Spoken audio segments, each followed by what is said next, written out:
緊要呢班年，我係馬可思啊！而家咧我係位於怡保華林市 Aaron Big 嘅 Mr Kim Korea BBQ 呢度咧有呢個派飯嘅活動喎。咁樣咩人士咧係符合呢個領取飯嘅呢個資格咧？首先咧，生活有困難者啦，60歲以上嘅公公婆婆、獨居老人啦，或者係 OKU， 你都係符合資格㗎。咁樣咧，符合資格者咧，只需喺呢個派飯嘅時間前1個小時嚟到呢度領取呢個號碼就得㗎啦。我身邊呢位咧亦都係 Mr Kim 嘅負責人啦，亦都係今次嘅呢個派飯嘅發起人 Miss Vicky 啊。咁我想問下佢啦，點解你又諗到要做呢個派飯嘅活動咧？因為細個嘅時候咧，我哋都係一個普通嘅家庭出世㗎啦。爸爸咧就因為為開始就去外國做工，跟住媽媽咧就照顧我哋3姊妹咁樣。跟住好似有一擺就係我妹病啊，隔離鄰舍就載媽咪同妹妹去睇醫生，因為嗰時候佢哋發高燒，佢哋燒到可以講係反晒白眼咗。去到診所嗰時候啊，醫生一睇係即刻要急症嗰種，都唔係嗰擺鄰居嘅幫手，一撚就係我冇開，佢唔會開。咁樣我哋細個嘅時候成長到而家啦，遇到好多挑戰同困難，咁身邊嘅人都會有幫我哋，所以就想大個咗有啲能力，想幫更加多有需要嘅人。我哋想將自己嘅愛心善心帶俾佢哋一個希望，唔會俾呢個社會覺得好灰好黑暗咁樣樣。就好似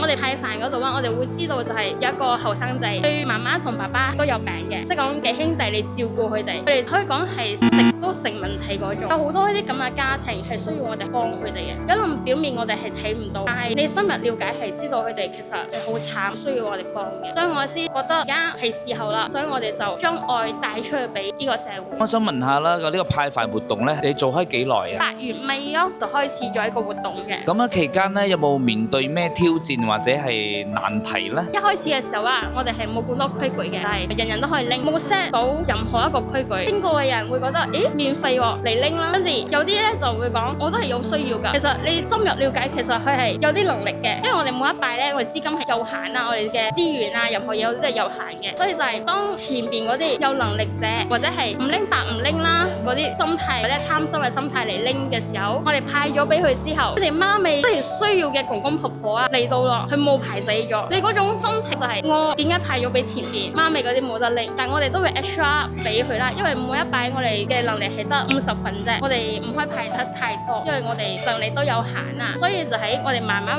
改咗好多嘅條規咁啊。我哋 set 咗好似60歲以上嘅人，但係唔一定係你60歲以上你先嚟拎，你係有需要嘅公公婆婆。跟住仲有一種係你可能屋企家庭資金支柱失去咗，或者係你忽然之間失業喎，有困難喎，你可以同我哋講你屋企發生咩事，咁樣你都可以嚟拎飯咁啊，而唔係因為我唔想做工，所以我就嚟拎飯。因為有好多人就係有一個心態就係我好後生，但我都可以嚟拎飯。好似我哋派飯嗰啲公公婆婆啊，嗰啲成70幾80歲都喺度做緊工，有人請都做工，但係反過嚟30、40歲嘅人啊，而選擇係唔做工靠拎飯生活咁樣樣，我覺得好唔應該咯咁樣樣。係啊，冇錯啊！呢個派飯嘅活動咧，真係只係俾真